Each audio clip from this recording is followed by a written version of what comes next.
دوستو السلام علیکم ورحمۃ اللہ وبرکاتہ۔ آج میں اس ویڈیو کے اندر آپ کو ایک ایسا بڑا پاورفل وظیفہ بتانے کے لیے جا رہا ہوں جو وظیفہ پہلے رمضان کو آپ کو کرنا ہے۔ یہ وہ وظیفہ ہے کہ اس وظیفے کی بہت ساری فضیلت آئی ہے، اور اس وظیفے کو جس نے پہلے روزے میں کر لیا، پہلا روزہ رکھا اور اس وظیفے کو کر لیا تو اس کی ساری مشکلیں آسان ہو جائیں گی، اس کے رزق میں خوب برکت ہوگی۔ اس کے اوپر اگر قرض ہے تو قرضہ انشاءاللہ جلدی ادا ہو جائے گا۔ اگر وہ کسی مصیبت میں چل رہا ہے تو اس کی مصیبت اللہ پاک اس وظیفے کی برکت سے دور فرما دے گا۔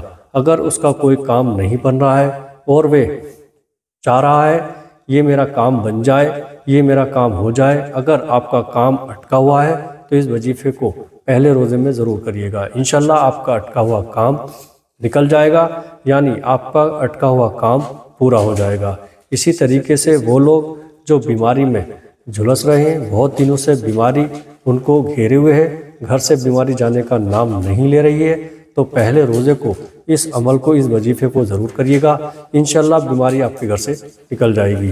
اگر آپ کے گھر کے اندر تنگ دستی چل رہی ہے، آپ کا ہاتھ ٹائٹ چل رہا ہے، آپ کا کاروبار اچھے سے نہیں چل رہا ہے اور غریبی ہی غریبی آتی چلی جا رہی ہے، تو پھر اس وظیفے کو پہلے روزے میں آپ کو ضرور کرنا ہے۔ دھیان اور بڑی توجہ سے آپ اس کو سنیے، اور اگر آپ نے اس کو کر لیا تو انشاءاللہ آپ کی مرادیں پوری ہوں گی اور آپ کا بیڑا پار ہو جائے گا۔ جو آپ چاہتے ہو وہ آپ کو انشاءاللہ ملے گا۔ اب آئیے گا وہ وظیفہ کرنا کیا ہے۔ آپ نے جیسا روزہ رکھ لیا، سحری کی نیت، سحری میں نیت کر لی روزے کی، اب آئیے گا وظیفہ شروع ہوتا ہے فجر کی نماز سے لے کر کے عشاء کی نماز تک کا یہ وظیفہ ہے۔ اب دھیان سے سنیے گا، آپ کو کیا کیا پڑھنا ہے۔ 5 وقت کی نماز ہے، 5 وقت کی نماز میں آپ کو یہ عمل کرنے ہوں گے۔ جو چیز میں آپ کو بتانے کے لیے جا رہا ہوں پڑھنے کے لیے، وہ آپ کو پڑھنا ہے۔ صرف پہلے روزے کا معاملہ ہے، فجر سے لے کر عشاء تک یہ عمل آپ کو کر لینا ہے پہلے رمضان سے۔ انشاءاللہ جو میں نے چیز آپ کو بتائی ہے وہ ساری چیزیں، وہ سارے فائدے آپ کو اس سے ملیں گے۔ اب آئیے گا وہ کیا کرنا ہے۔ آپ کو جب آپ پہلا روزہ رکھیں اور نیت کرنے کے بعد روزے کی، آپ مسجد جائیں نماز پڑھنے کے لیے۔ عورت بھی اس عمل کو کر سکتی ہے اپنے گھر میں رہ کر۔ تو فجر کی نماز کے بعد یا رحیمو یا رحیمو یا رحیمو، اس طریقے سے یہ 133 مرتبہ آپ کو پڑھنا ہے۔ یا رحیمو یا رحیمو اب ہو گیا۔ اب اس کے بعد یعنی شروع میں تو آپ کو درود شریف پڑھنا ہی ہے، اور اول آخر درود شریف آپ کو پڑھنا ہے۔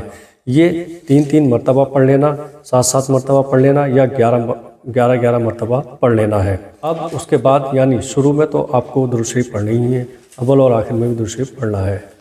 چاہے 3 مرتبہ پڑھ لینا یا 7 مرتبہ پڑھ لینا، 11 مرتبہ پڑھ لینا۔ اور یہ یا رحیمو جو ہے آپ کو 133 مرتبہ کب؟ فجر کی نماز کے بعد۔ اب آپ کا وظیفہ یہ شروع ہو گیا۔ اب آئیے گا ظہر کا وقت۔ اب ظہر میں آپ کو پڑھنا ہے یا کریمو 133 مرتبہ، یا کریمو 133 مرتبہ پڑھنا ہے۔ اب آئیے گا عصر نماز۔ عصر نماز کے بعد یا رزاقو آپ کو پڑھنا ہے 133 مرتبہ۔ اب آئیے گا مغرب میں، تو مغرب کی نماز پڑھنے کے بعد سورہ فاتحہ یعنی الحمدللہ رب العالمین الرحمن الرحیم، یہ سورہ فاتحہ، تو سورہ فاتحہ آپ کو 133 مرتبہ پڑھنا ہے۔ کب؟ مغرب کی نماز کے بعد۔ مغرب کی نماز پڑھنے کے بعد اب آئیے گا عشاء کی نماز۔ تو عشاء کی نماز پڑھنے کے بعد چاہے تو عشاء کی نماز کے بعد میں آپ اس کو پڑھ لیں، یا پھر تراویح کے بعد آپ اس کو پڑھ لیں۔ کتنی مرتبہ؟ 33 مرتبہ۔ سورہ آل عمران کی آیت نمبر 26، سورہ آل عمران کی آیت نمبر 26 آپ کو پڑھنا ہے۔ کتنی مرتبہ؟ 33 مرتبہ۔ اب وہ آیت کریمہ کیا ہے؟ وہ آیت کریمہ یہ ہے، قُلِ اللَّهُمَّ مَالِكَ الْمُلْكِ تُؤْتِئِ الْمُلْكَ مَنْ تَشَاءُ وَتَنزِعُ الْمُلْكَ مِمَّنْ تَشَاءُ وَتُعِزُّ مَنْ تَشَاءُ وَتُذِلُّ مَنْ تَشَاءُ بِيَدِكَ الْخَيْرُ اِنَّكَ عَلَىٰ كُلِّ شَيْءٍ قَدِيرٌ۔ تو یہ عمل ہے جو کہ آپ کو پہلے روزے کو کرنا ہے۔ اسے آپ کریے گا، انشاءاللہ آپ کی ساری مرادیں حاصل ہو جائیں گی۔ پہلے روزے کو آپ کو یہ عمل کر لینا ہے۔ اس ویڈیو کو زیادہ سے زیادہ شیئر کریں تاکہ دوسرے لوگ بھی اس پر عمل کر لیں۔ پہلے رمضان کو ہمیں یہ وظیفہ ضرور کریں گے۔ کون ایسا نہیں ہے جس کے ساتھ میں پریشانیاں نہ چل رہی ہوں؟ کون شخص ایسا ہے جو یہ نہیں چاہتا ہو کہ اس کی ترقی ہو؟ کون شخص ایسا ہے جو یہ نہیں چاہتا کہ اس کا کاروبار چلے؟ تو اس عمل کو ضرور کریے گا، ثواب بھی ملے گا اور آپ کو اس کا فیض بھی ملے گا اور اس کی برکت بھی ملے گی۔ رمضان کے مہینے میں پہلے روزے کو اس عمل کو کریے گا۔ پیارے عزیز دوستو، اگر یہ ویڈیو آپ کو پسند آئی ہو تو لائک، شیئر اور سبسکرائب کر دیں۔ السلام علیکم ورحمۃ اللہ وبرکاتہ۔